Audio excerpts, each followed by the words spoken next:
On the 80th anniversary of the liberation of Auschwitz comes an unprecedented exhibition about one of history's darkest moments. Auschwitz, not long ago, not far away, features more than 500 original objects, first-hand accounts, and survivor testimonies that tell the powerful story of the Auschwitz concentration camp, its history and legacy, and the underlying conditions that allowed the Holocaust to happen. On now exclusively at ROM. Tickets at rom.ca.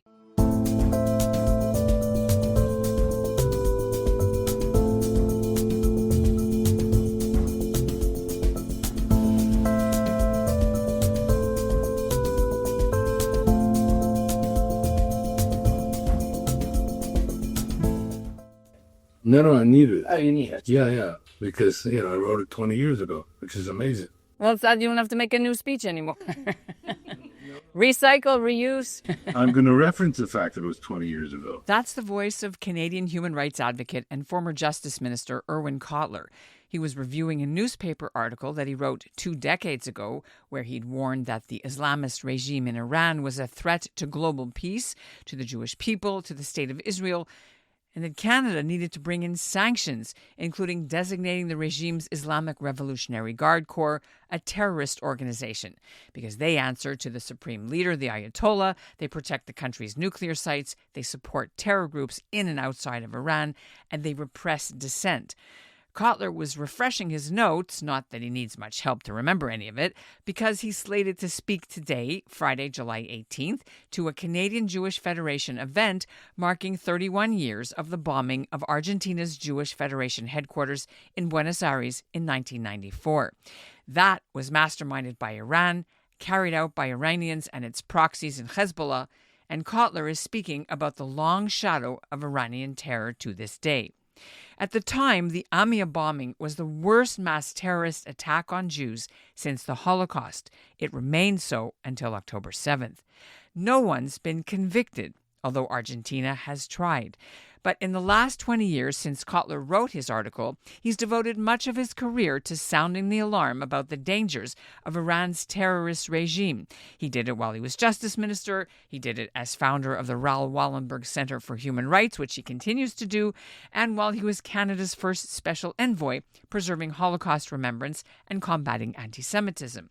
And he does it now despite having been the personal target of a covert Iranian plot to assassinate him, which the RCMP thwarted a few months ago, but had forced him to be a virtual shut-in in his own home with 24-hour security details wherever he went. We have to go ahead and ensure that we are undertaking, as I said, the necessary protective, preventive, and enforcement measures.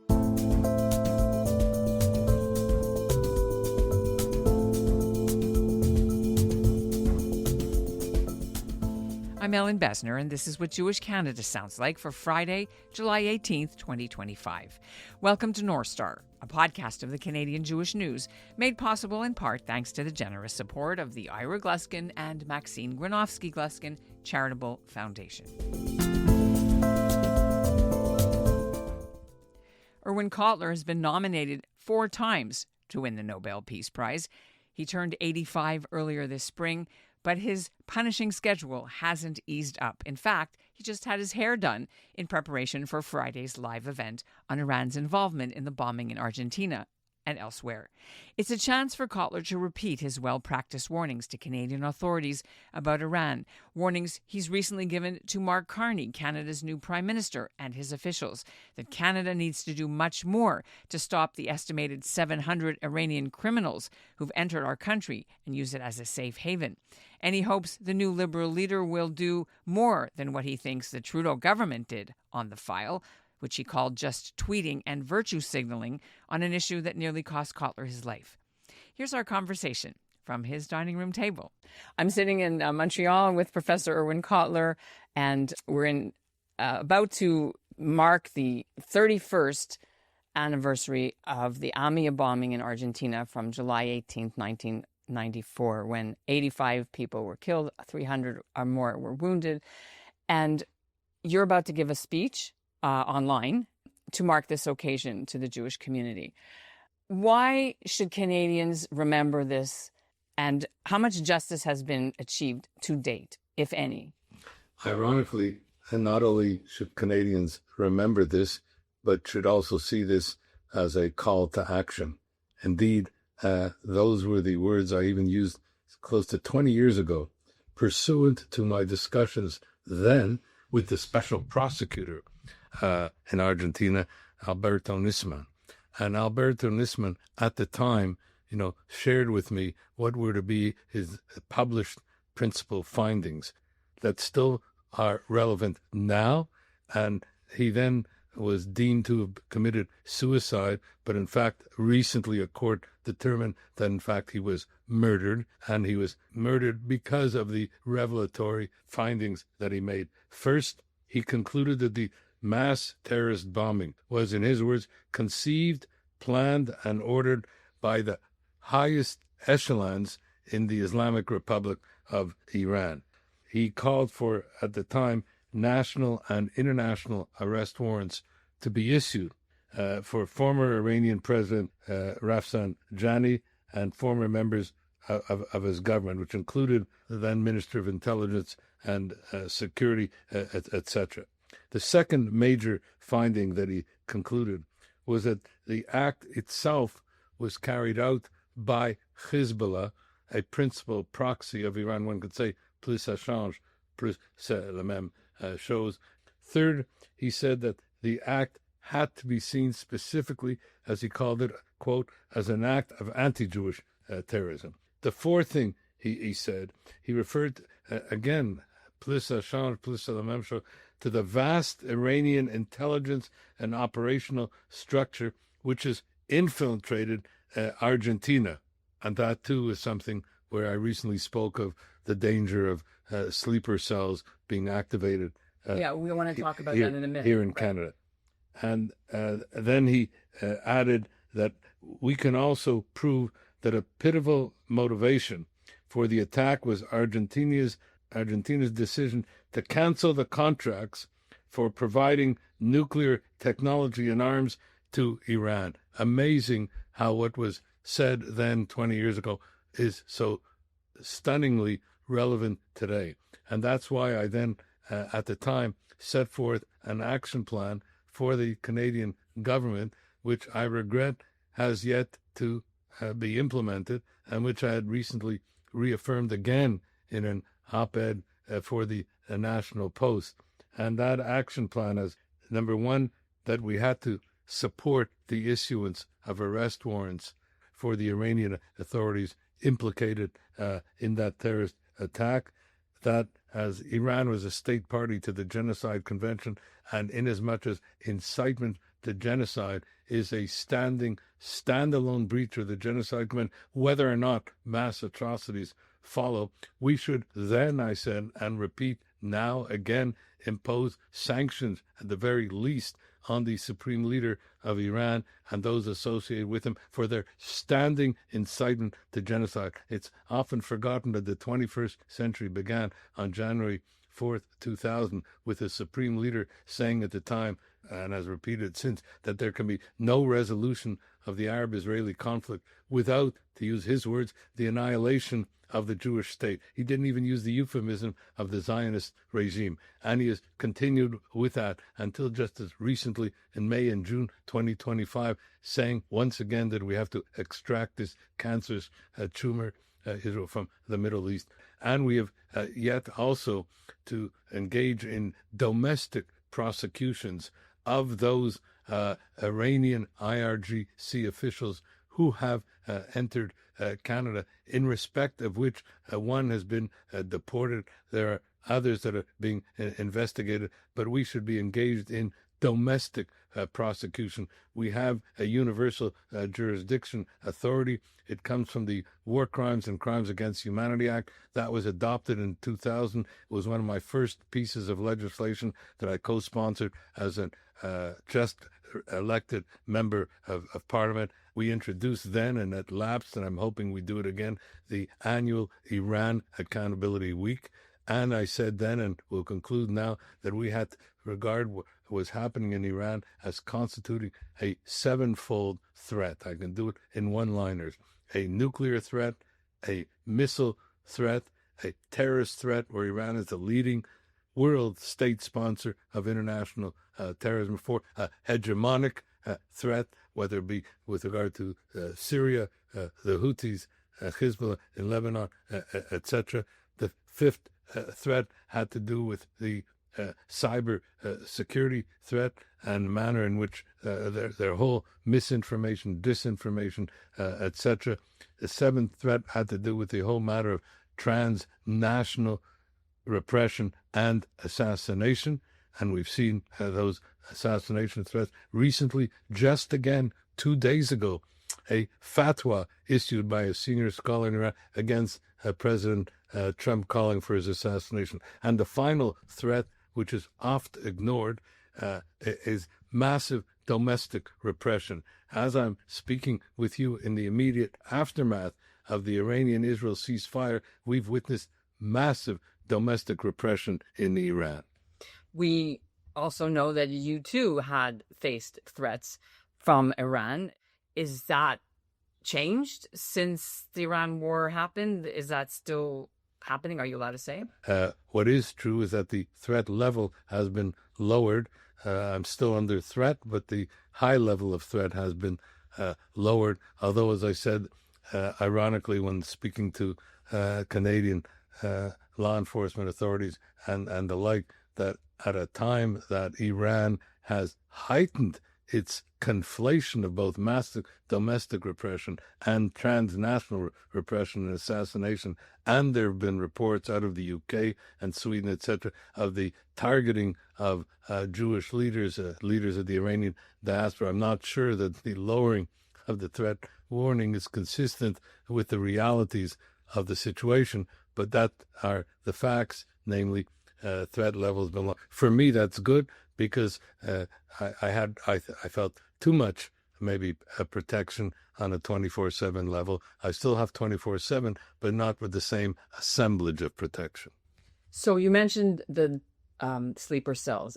What should Canadians and the Jewish community and also the Iranian community know about these sleeper cells? What can we expect? Well, you know, a lot of this is open source evidence. And people are sometimes surprised when I said, when I was asked about it, I said, look at the meetings, the hearings of the House of Commons Justice and Human Rights Committee, December 2023. I said, look, I know those are not bestsellers, but as the testimony then was to the effect that there were 700, potentially activated IRGC officials and prospective sleeper cells in Canada, and that the U.S. Attorney General spoke recently in the light of the Iranian-Israel war about the activation of sleeper cells in the U.S., and we've heard about that in Europe, and we know about the presence of these cells in Canada. But my main point was that what we needed in Canada was to be proactive and not just reactive. And proactive means that we need to establish, and we have not yet done so, a standalone federal agency with regard to transnational repression and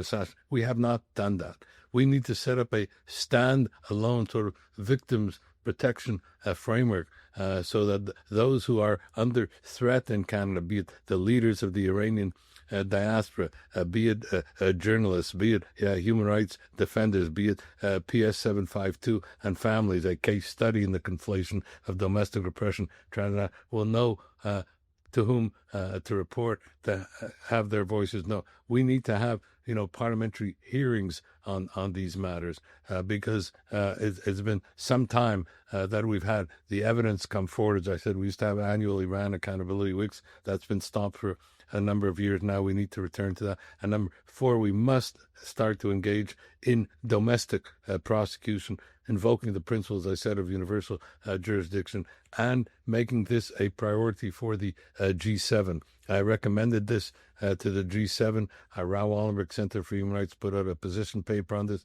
We also recommended a G7 rapid hostage safety protection mechanism. So these are all initiatives that the Canadian government can take and should take. They designated Sami Doon and the IRGC, this is under the Trudeau government, as terrorists. And yet the principals of Samidoun are walking around freely, going to Iran TV, going to Beirut. They dropped the charges in BC. It doesn't seem to have the will to tackle this when Canada's supposedly worrying about tariffs and the 51st state and Trump issues right now. Have you had any opportunity to make this argument to the new government? I have had an opportunity to make this argument. I first proposed that the IRGC be put on the terrorist list as a member of parliament in 2008.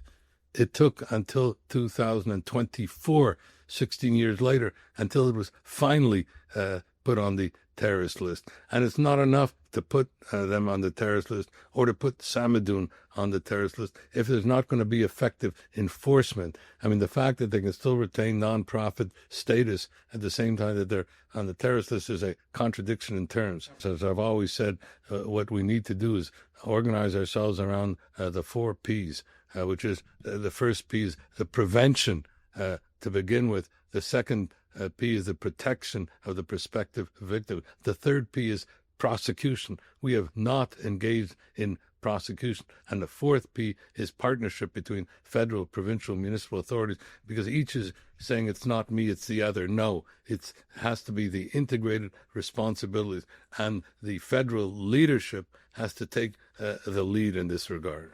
And as we've learned only too well, I've said this many times, that while it begins with Jews, it doesn't end with Jews. This is the canary in the mineshaft of global evil. It's already with us. And as I began this interview, and I repeat again, we have to act. All this must be a call to action. It can't just be for performative words and performative tweets. It has to be a call to action.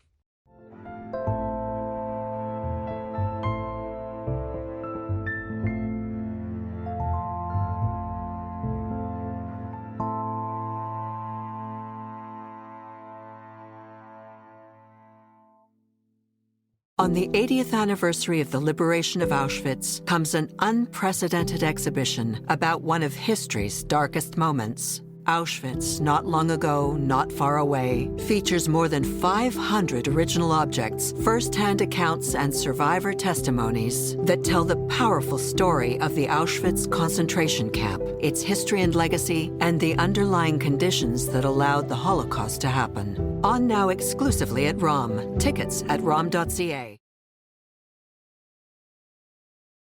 Then the Canadian government changed in terms of the new leader, and they've started putting sanctions on members of the Knesset and settlers, and talking tough to Israel, with 3 or 4 other countries as sort of a united front. This is the Carney government.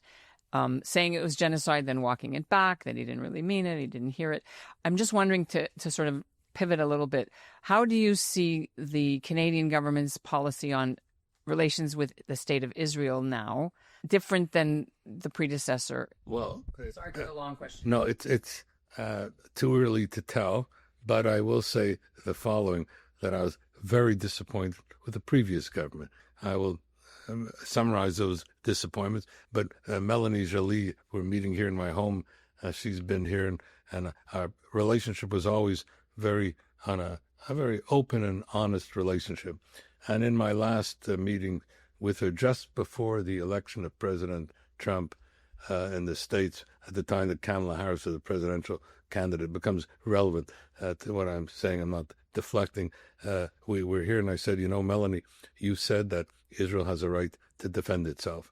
And Kamala Harris, whom you support, I support, also said that Israel has a right to defend itself. But Kamala Harris then said, and we will provide Israel with all the necessary military assistance for that purpose. What did we do?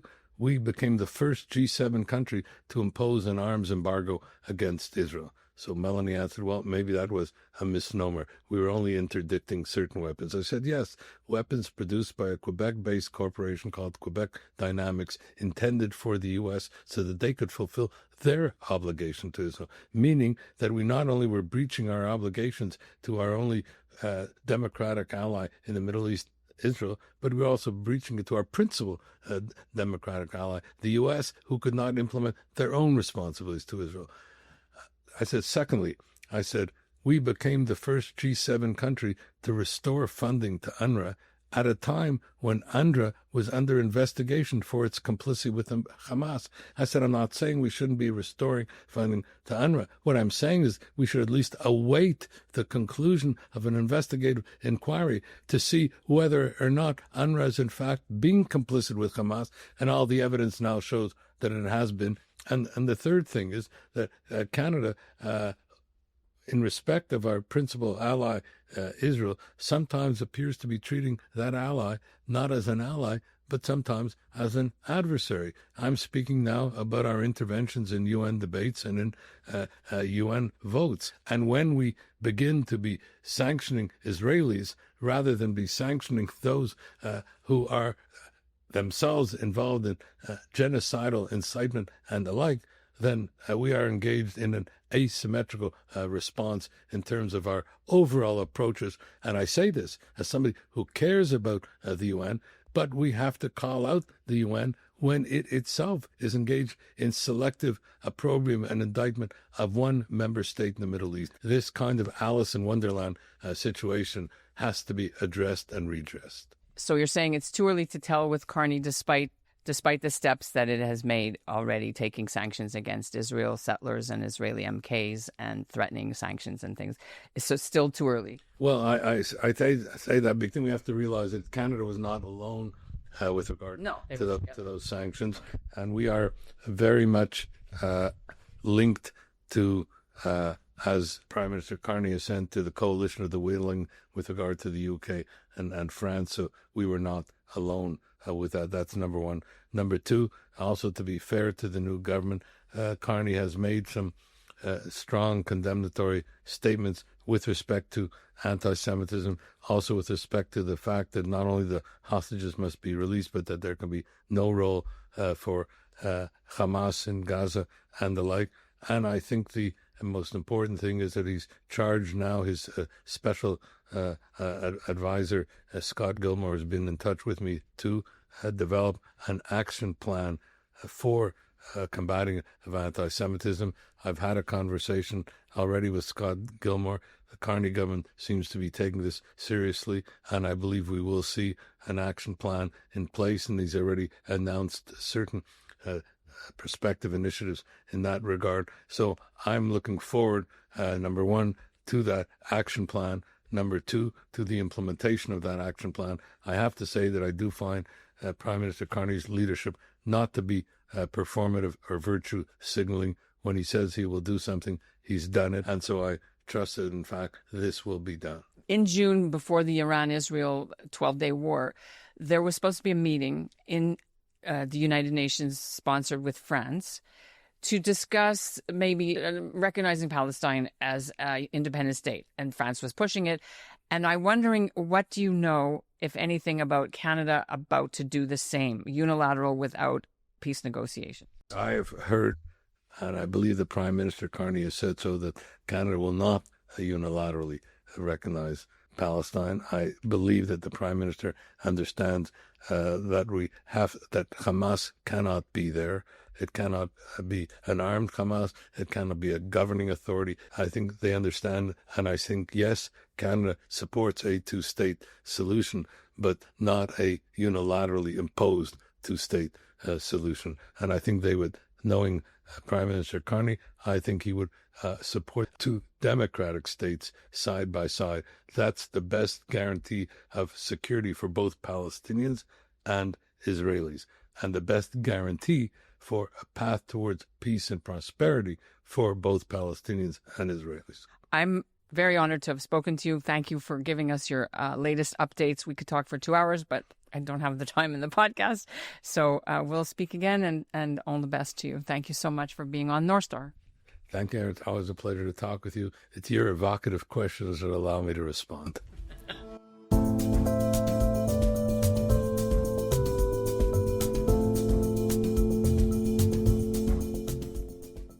And that's what Jewish Canada sounds like for this episode of North Star, made possible thanks to the generous support of the Ira Gluskin and Maxine Gronowski Gluskin Charitable Foundation. As you may have read on the CJN's website, The diplomat who took over from Irwin Cotler as his successor in the role of Canada's special envoy, Ambassador Deborah Lyons, announced Thursday she's stepping down from the post 3 months early. She said she was doing so with a heavy heart.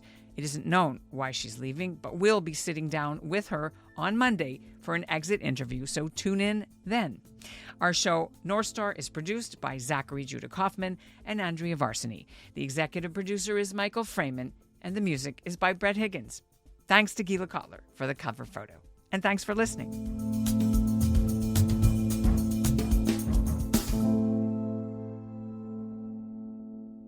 On the 80th anniversary of the liberation of Auschwitz comes an unprecedented exhibition about one of history's darkest moments. Auschwitz, not long ago, not far away, features more than 500 original objects, first-hand accounts, and survivor testimonies that tell the powerful story of the Auschwitz concentration camp, its history and legacy, and the underlying conditions that allowed the Holocaust to happen. On now exclusively at ROM. Tickets at rom.ca.